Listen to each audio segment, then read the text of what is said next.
বর্তমান free fire প্লেয়ারদের কাছে ফ্রি ফায়ার শুধুমাত্র একটা গেম মাত্র, কিন্তু জিজ্ঞেস করো সেই সব প্লেয়ারদেরকে যারা কিনা আজ থেকে 7-8 বছর পুরনো প্লেয়ার, তাদের কাছে এটা শুধুমাত্র একটা গেম না, এটা একটা ইমোশন। দিনের পর দিন যাচ্ছে, মাসের পর মাস যাচ্ছে, বছরের পর বছর চলে যাচ্ছে এবং প্রতি 2 থেকে আড়াই মাস পর পর ফ্রি ফায়ারের ফালতু ওবি আপডেট চলে যাচ্ছে। আর এই প্রত্যেকটা ওবি আপডেটের মধ্যেই লুকিয়ে রয়েছে ফ্রি ফায়ারের ধ্বংস। হ্যাঁ, আমরা চেয়েছিলাম ফ্রি ফায়ার আপডেট হোক, কিন্তু আমরা এতটাও আপডেট চাইনি। এটা কেমন আপডেট যেখানে প্রত্যেকটা ওবি আপডেটের মধ্যে গেমের মধ্যে নিয়ে আসা হয় ডিসব্যালেন্স ক্যারেক্টার, ওভার পাওয়ার গান স্কিন। প্রত্যেকটা আপডেটের পরে কেন ফ্রি ফায়ার মধ্যে রয়ে যায় বড় বড় গ্লিচ আর বাগ? কেউ লাস্ট জোনে মাটির নিচ থেকে বুয়া করতেছে, আবার কেউ ওভার পাওয়ার গান স্কিনের সামনে হেরে যাচ্ছে। আমরা পুরনো প্লেয়াররা কি এটাই চেয়েছিলাম? এইগুলার কথা না হয় বাদই দিলাম, কিন্তু পুরনো প্লেয়ারদের ইমোশনকে কেন ফ্রি ফায়ার গেম থেকে রিমুভ করে দেওয়া হচ্ছে? দিনের পর দিন প্রত্যেকটা ওবি আপডেটের মধ্য দিয়ে ফ্রি ফায়ারের ওল্ড জিনিসগুলোকে রিমুভ করে দিচ্ছে, যেগুলা পুরনো প্লেয়াররা অনেক বেশি পছন্দ করে। তো আজকের এই ভিডিওতে আমি তোমাদেরকে এমনই কিছু ফ্রি ফায়ারের আইটেম এবং প্লেস দেখাতে চলেছি যেইগুলা পুরনো প্লেয়াররা কখনো ভুলতে পারবে না, আর নতুন প্লেয়াররা এই সম্পর্কে জানেও না। কত অদ্ভুত, তাই না? কেউ ভুলতে পারবে না, আবার কেউ সেই সম্পর্কে জানেই না। তুমি পুরনো প্লেয়ার হও কিংবা নতুন প্লেয়ার, এতক্ষণ পর্যন্ত ভিডিওটা যেহেতু দেখতেছো, তার মানে তুমি ফ্রি ফায়ারের পুরনো ভার্সনে আটকে গেছো। তুমি যদি নতুন প্লেয়ার হয়ে থাকো, তাহলে তোমার মন জানতে চাচ্ছে যে পুরনো ফ্রি ফায়ারের মধ্যে আসলে আছেটা কি, কেন পুরনো প্লেয়ারদের জন্য এটা ইমোশন। আবার অন্যদিকে ওল্ড প্লেয়াররা যারা আছো, তাদের অলরেডি গায়ের লোম দাঁড়িয়ে গেছে। তারা ভাবতেছো, ইস, যদি সেই সময় ফিরে যেতে পারতাম কতই না ভালো হতো। দেখো, সময়ের সাথে সবকিছু আপডেট হয়, আর যে ভালো সময় আমরা কাটিয়ে এসেছি সেটা শুধুমাত্র স্মৃতির পাতায় রয়। সেইটাকে তো আর বাস্তবে আবারও রূপ দেওয়া সম্ভব না। তবে চলো তোমাদের নিয়ে যাই সেই ফ্রি ফায়ারে, যেখানে রয়েছে আমাদের হাজারো ইমোশন। চলো দেখি সেই সব আইটেম যেগুলা ফ্রি ফায়ার রিমুভ করে দিয়েছে। সেই সব হয়তো এখন আর গেমের মধ্যে নেই, কিন্তু আমাদের মনের মধ্যে, আমাদের স্মৃতির মধ্যে সারা জীবন থেকে যাবে, কারণ এই স্মৃতিগুলা ভোলার মতোই না। ভিডিও দেখা যাক পুরনো প্লেয়ারদের সেই সব ইমোশন যেইগুলাকে গেইনা ফ্রি ফায়ার রিপ্লেস করে দিয়েছে অথবা একেবারেই রিমুভ করে দিয়েছে।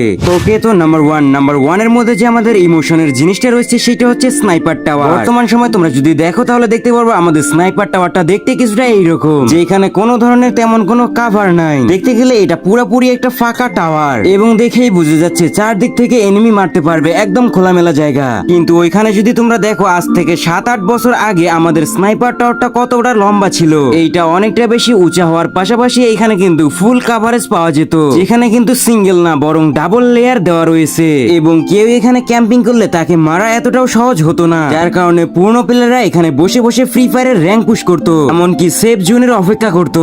কিন্তু দেখো, এই টাওয়ারটাকে পরিবর্তন করে একেবারে ফালতু একটা টাওয়ার বানিয়ে দিয়েছে, যেটা ফ্রি ফায়ার প্লেয়ারদের একেবারেই পছন্দ হয়নি। ওকে, তো নাম্বার টু এর মধ্যে রয়েছে ফ্রি ফায়ারের লবি। বর্তমান সময় ফ্রি ফায়ারের যে লবি রয়েছে এইটা বন্ধ বাক্সের থেকে কম কিছু না। এই ওয়েটিং লবির মধ্যে দিলেই মনে হয় যে কোনো বন্ধ বাক্সের মধ্যে বন্দি করে রাখছে। কিন্তু সেইখানে যদি কথা বলি আজ থেকে 8 বছর আগের কথা, তাহলে তোমরা দেখতেই পারছো আজ থেকে 8 বছর আগেকার লবি কিরকম ছিল। খোলা আকাশ, নারিকেল গাছ, পাথর, দেখতে কতটাই না ভালো লাগতেছে।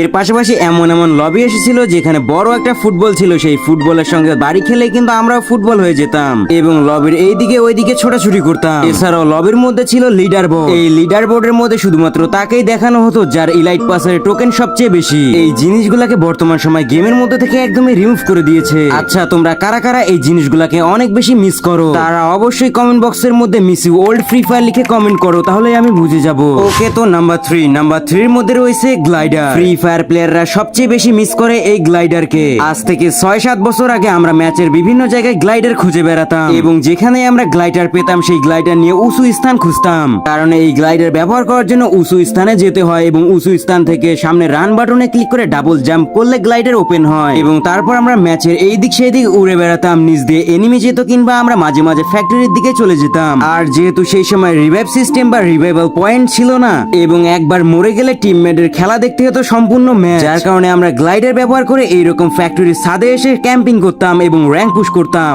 এবং নিচে থাকা এনিমিকে মারতাম, এবং সেই সময় আমরা গ্লাইডারকে অনেক বেশি পরিমাণে পছন্দ করতাম। কিন্তু পরবর্তী কোনো এক আপডেটের মধ্যে গেইনা ফ্রি ফায়ার এটা গেম থেকে রিমুভ করে দিয়েছে, কিন্তু এখনো পুরনো প্লেয়াররা চায় এই জিনিসটাকে গেমের মধ্যে আবারও ফিরে পেতে। ওকে, তো নাম্বার ফোর এর মধ্যে রয়েছে রেড ড্রাম। আজ থেকে 4-5 বছর আগেও কিন্তু এই রেড ড্রাম আমাদের গেমের মধ্যে ছিল, এবং আমরা এই রেড ড্রাম ব্যবহার ব্যবহার করে এইভাবে আমরা ড্রাম ড্যামেজ নিয়ে আমাদের র্যাঙ্ক মাইনাস হওয়ার হাত থেকে বাঁচাতাম। এর পাশাপাশি মজা করার জন্য এই রেড ড্রামের পাশে গ্লোয়াল ফেলিয়ে দিতাম এবং লোকেশন দিতাম এবং টিমমেট আসার সাথে সাথে আমরা রেড ড্রাম ফাটিয়ে দিতাম। এরপর সেই টিমমেটকে আমরা ইমোট দেখাতাম এবং অনেকভাবে অনেক মজা করতাম। কিন্তু গেইনা ফ্রি ফায়ার পরবর্তী কোন এক আপডেটে এই রেড ড্রামকে একেবারেই রিমুভ করে দিয়েছে। জানি না কোন কারণে এই রেড ড্রামকে রিমুভ করে দিয়েছে, কি বা দোষ ছিল এটার। হতে পারে এখানে অনেক প্লেয়াররা রেড ড্রামের মধ্যে ড্রাম ড্যামেজ নিয়ে নিজের র্যাঙ্ক মাইনাসের হাত থেকে বাঁচাতো, এই জন্য এটাকে রিমুভ করে দেওয়া হয়েছে। কিন্তু তোমাদের কি মনে আছে যে আমাদের গেমের মধ্যে এই রেড ড্রামের পাশাপাশি আরো একটি ড্রাম ছিল, সেটা হলো এই ড্রাম। এই ড্রামটাও মূলত রেড ড্রাম, কিন্তু এইটাকে পরা যেত। তোমরা যারা ওল্ড প্লেয়ার আছে তারা অবশ্যই জানবা,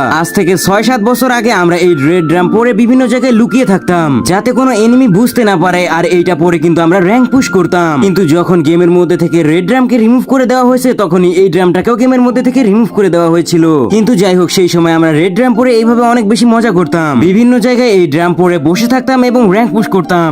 মাঝে মাঝে এনিমি দেখার পর আমরা এই রেড ড্রাম পরা অবস্থায় তাকে হেডশট মেরে দিতাম। আসলে অনেক বেশি সুন্দর ছিল সেই সব দিনগুলা। ওকে, তো নাম্বার 5 এ রয়েছে ফ্রি ফায়ারের ইয়ারশিপ। মনে আছে তোমাদের ফ্রি ফায়ারের ইয়ারশিপের কথা, যে বিভিন্ন জায়গায় উড়ে বেড়াতো এবং লুটের বক্স ফালাতো, এবং সেই বক্সের মধ্যে আমরা পেতাম গ্লুয়াল, AWM, আবার অনেক ভালো ভালো লুট। এবং যেই লুট গুলা করার জন্য আমরা এক জায়গা থেকে অন্য জায়গায় বাইকের মাধ্যমে দৌড়াদৌড়ি করতাম এবং দেখতাম এয়ারশিপ কোথায় লুট ফালাবে এবং সেখানে গিয়ে কিন্তু আমরা লুট করতাম। এর পাশাপাশি আমরা গ্লাইডার ব্যবহার করে অনেক সময় কিন্তু চেষ্টা করতাম এয়ারশিপের উপরে ওঠার জন্য।